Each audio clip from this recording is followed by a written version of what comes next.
How would it feel to discover that your profitable jobs, you're barely breaking even? That's what happens when you mix up markup and margin. So stick around through this video. We're going to be building a rock solid understanding. You're going to get an understanding and a pricing model that you can use to scale your construction company. So we're going to be going over 5 different points today. We're going to be starting with actually what markup and margin actually are, how to calculate them, what the difference is, how you need to be thinking about it, and the mistakes that a lot of contractors make when they think one is the other. Then we're going to be talking about industry benchmarks. So I'm going to be telling you about what is typical for other contractors that do your type of construction business. Then we're going to be going over what you should be charging. Hopefully you are charging that, but it'll give you a good litmus test to see if you're actually charging enough or if you're thinking about pricing in the right way, how to tie that in with your actual financials, not just what everyone else is charging. And then number 4, we're going to be talking about how to adjust your pricing. So when should you change your pricing? Should you always have a consistent markup or margin, or should you change it? We're going to be going through that.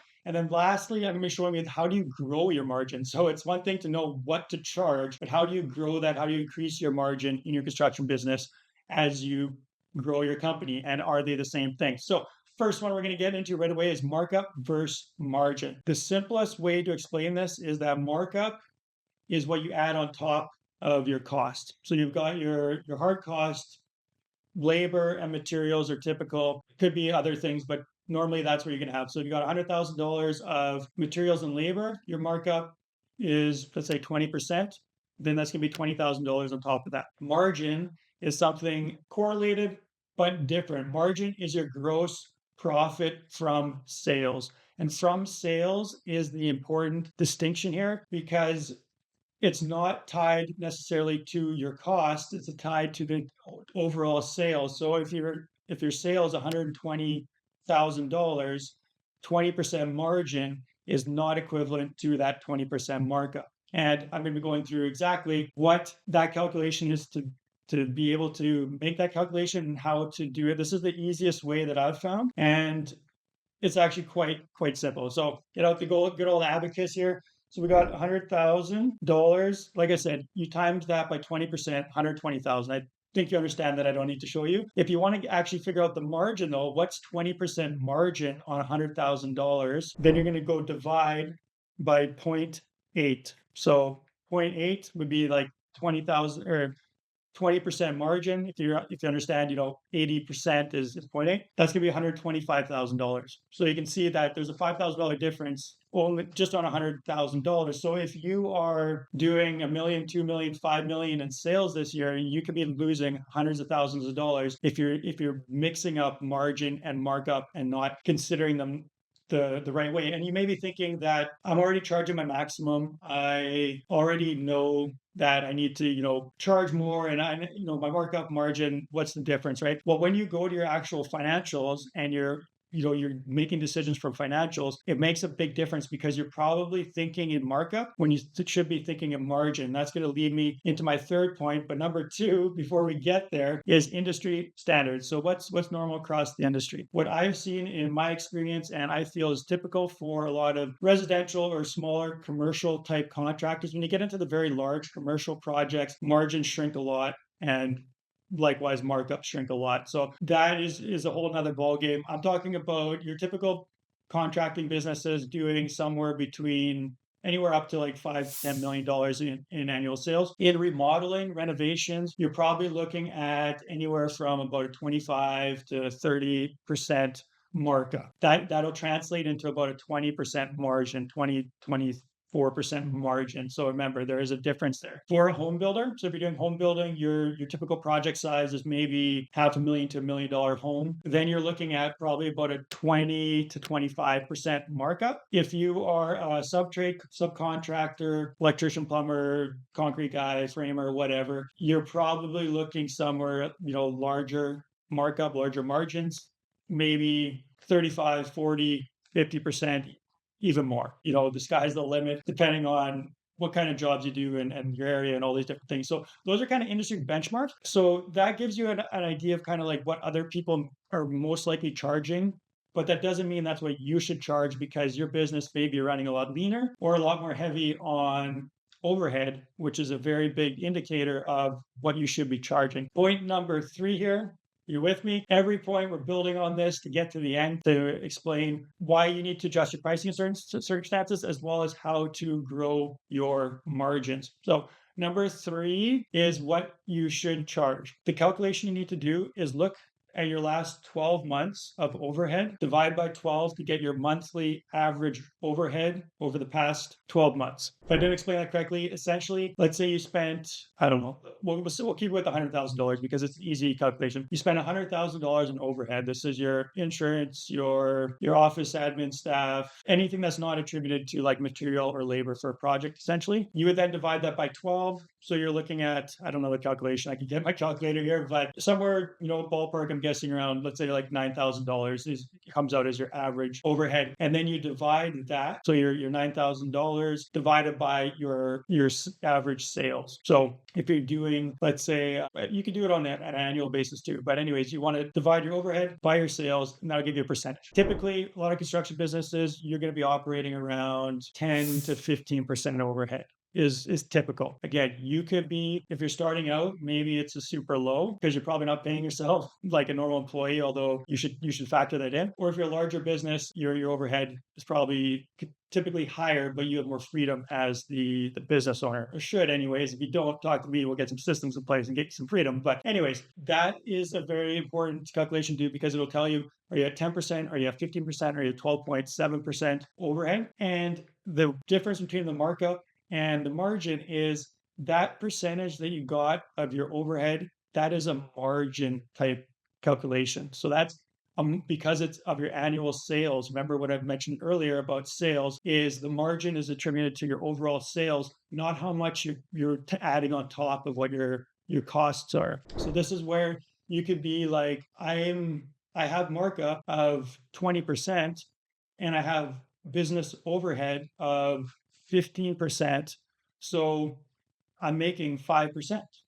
I've got 5%, right? That's wrong. You're actually breaking even. You have nothing, no profit on that whatsoever. It's all being eaten up by overhead. And so the way that you want to charge is it should cover your overhead as a margin. You should have a contingency in there, typically 5%, because nobody estimates perfectly. And as you know, construction, something's going to happen.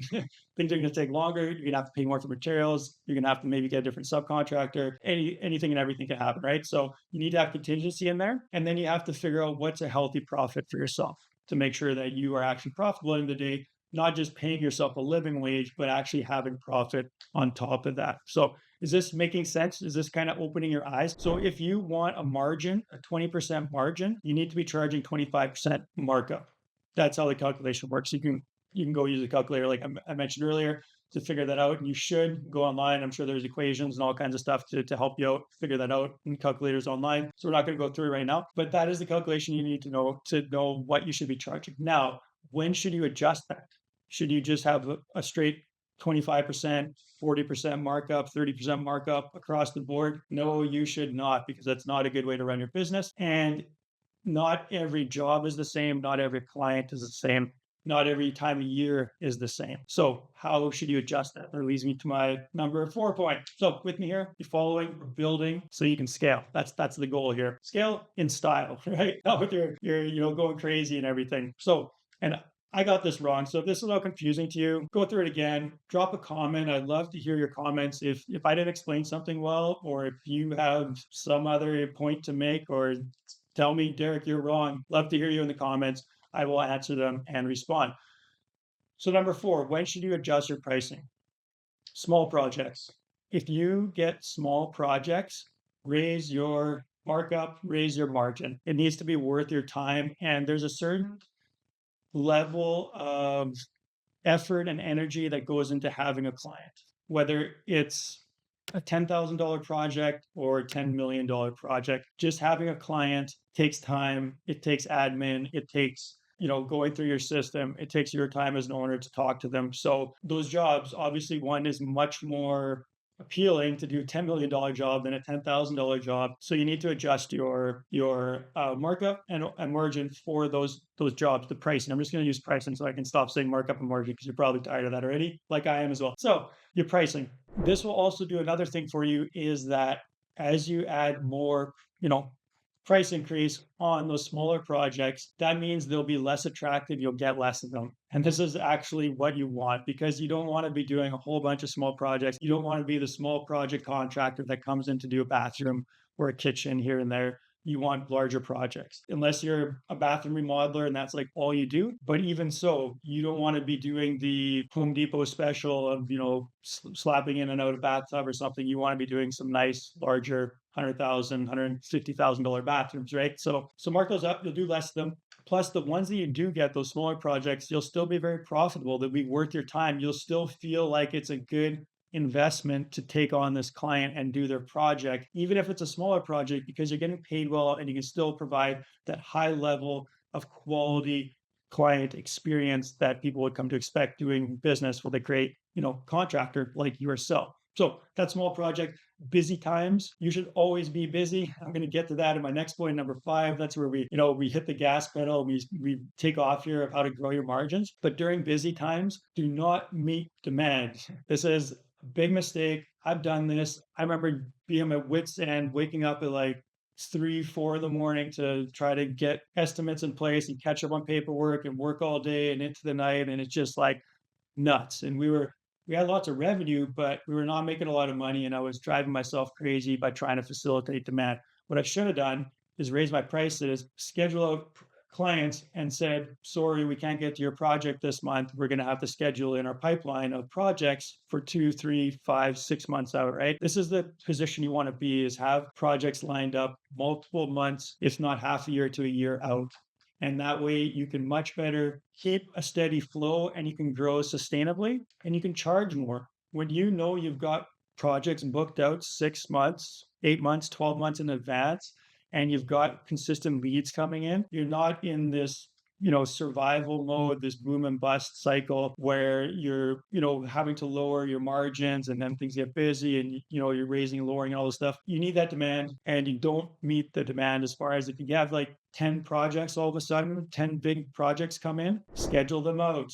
Raise your prices. It's much easier. If you've got, let's say, $1 million business, it's much easier to run $1 million business doing like 20, 25% margin than to try to run a $2 million business doing, 10, 15% margin. And you'll still be making about the same money at the end of the day, but obviously it's a lot easier to run, a smaller business with a lot less overhead than it is to run a large one. And you're still just as profitable. So don't fall into that trap of like, you need to be doing 5 or 10 or $100 million in revenue to be successful. There's a lot of people that do smaller revenue with a much leaner and better run company, make more money than some of the big guys that are, don't have good margins, don't have a good marketing sales system. All right. So anyways, last one I'm going to get to is undesirable. So other ones to adjust is if it's like something risky, it's maybe something you haven't really done before. It's in a neighborhood you don't really want to be working in, or a city that's, far away. Anything like that, raise your prices. Make sure, again, that if you need to be doing something out of the ordinary, if there's risks involved, or if it's like a red flag client, then you need to be well compensated for that and don't take, the risk. And if you do, make sure you're getting paid handsomely for it. All right. Number 5, the moment we've all been waiting for. So how do you grow your margins? You may be wherever you're at, right? You're thinking, this is the max. Little like side note, insider secret here. I talk with a lot of contractors. I've got a lot of clients. I ask this question fairly often. How do you feel about your pricing? Do you feel you're, on par average? Do you feel your pricing is low or a little bit high? I'd say probably about 90, 95% of the people I ask that question to, they feel their pricing is high. There's no way that 95% of the contractors out there, the pricing can be high. This is just simple statistics, mathematics. It doesn't work that way. But this is the feeling that we get because we have clients, you feel those losses, right? The project that didn't work out when the client said, oh, the price is too high, and you lowered it or you changed the scope of work or whatever, and they still went with somebody else because they were lower, right? It stings and it makes you feel like you have to lower your prices. Know that psychologically makes you think that you're overpriced or your price is too high. There's always going to be someone else that can do it cheaper, and clients are always going to tell you that your price is too high. Nobody wants to pay what things are worth, right? They always want a deal. You always want a discount.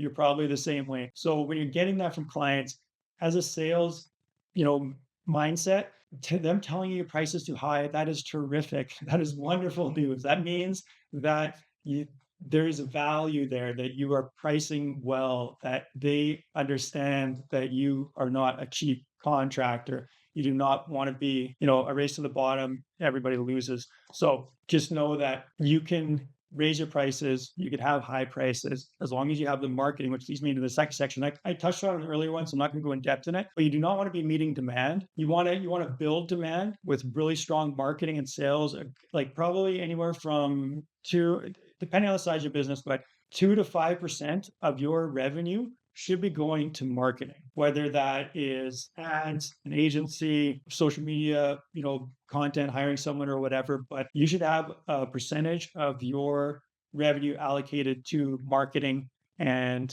advertising. And the reason for that is that 2 to 3, 4% that you spend on that marketing and advertising enables you to build demand and raise your prices. So again, you've got to make sure it's being effective. And if you hired someone that it's working and there's ROI there, but you can get that figured out. And you always want high demand. You want to be scheduling projects out. And you don't want to be growing your business like, oh, we just got a bunch of work. Let's take it all on and try to win every job. And then it's like you hire guys, stuff falls apart, your reputation tanks, your systems are out of place, you don't have good systems, you can't facilitate the growth, and you're scaling, grinds to a big halt, and you're wondering why you ever started as a contractor in the first place. Been there, done that. It's not fun. I see too many other people going through that. So, like I said, once you get this pricing figured out and you get this demand and like you have that turn and a nice pipeline set up, your business is worth a lot more money at that point, and you are in a great position to be able to scale because now you've got projects lined up, you've got a demand system like marketing that's keeping a lot of good quality leads coming in, and your pricing is in a place where you can add more people, bring in managers, bring in a salesperson, estimator, whatever you need to grow. Without good margins, you cannot scale, and you will spread yourself thin because every level that you scale, you're going to need to bring in more people that right now you are filling that role, and you're probably not paying yourself enough. So for you then to bring someone in and pay them, your margins are going to sink, and you're probably going to feel it in your pocket and your profitability at the end of the year. So other ways to grow your margins is job costing. So having proper job costing set up is really important so that your estimating is accurate. Having a right margin of markup is one piece of the puzzle as far as pricing goes. You also need to have job costing and good estimating, because if you've underestimated a project and you still have a high markup, you can still lose money, right? You could still forgot something. Your pricing could be out of place. Maybe you did a takeoff wrong, whatever it may be. So having good job costing and estimating, super important. And then, of course, the last one is reducing your overhead. So I'm all about making more money. I'd rather focus my attention on making more money because the ceiling is much higher than, trying to lower overhead, but you should keep an eye on it. It's worth taking a look at maybe every quarter. Just take a look through your numbers. How can we reduce overhead? Is there any way that we could maybe increase our services, or like decrease the cost of our services? Maybe some subscriptions we can get rid of. Is there maybe we could renegotiate some financing, whatever it may be, right? So just keep an eye, get those quick little wins on removing overhead. So that's ways to grow your margins so you can scale big. Check out the links in the description below. I've got a profit maximizer there to help you maximize your profit and lower your overhead to maximize margins. Go get that. It's a super helpful guide. There's 10 different points. It can save you hundreds of thousands of dollars in a matter of, you could probably implement it within a week. I think it's meant for like 7 days of implementation. So go get that right now. I'll see you on the next video. Here's to your profitable future.